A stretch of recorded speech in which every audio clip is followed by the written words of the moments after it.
اسی روایت کے اندر دوسری جگہ پر ہے انتم اعلم بامور دنیاکم منی، بولو انتم اعلم بامور دنیاکم منی، تم اپنے دنیا کے کام کو ہم سے زیادہ جانتے ہیں۔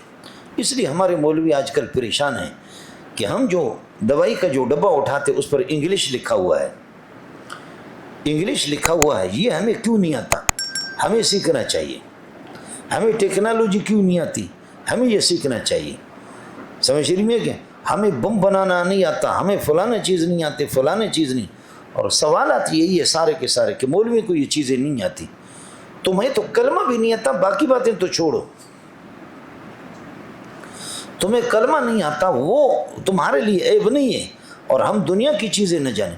مولانا ہر انسان اپنی فیلڈ میں ہوتا ہے، سمجھے بھائی جان، ہر ایک فیلڈ ہے۔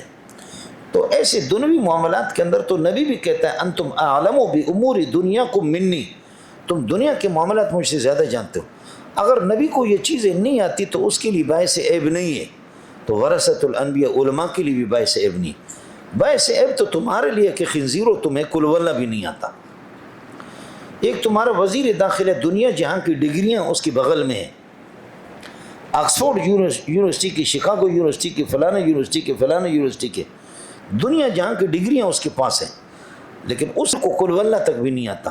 اس پر کوئی مولوی ٹوکتے نہیں ہے، اس پر تو کوئی کسی کو بھی ہمیں انگریزی نہیں آتی تو ہوا کیا؟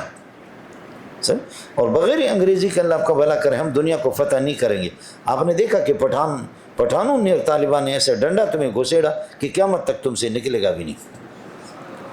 آپ سمجھے نہیں سمجھے؟ یہ کون سا انگریزی ہے بغیر انگریزی کے؟ آپ کو بات سمجھ آئے گی نہیں؟ اگر یہ چیزیں ہمیں نہیں آتی تو کیا ہوا؟ ٹھیک ہے، اگر ایک آدمی ذہین ہے، ذکی ہے، کر لیں، اچھی بات ہے۔ اشرقت نفسي بنور من فؤادي حين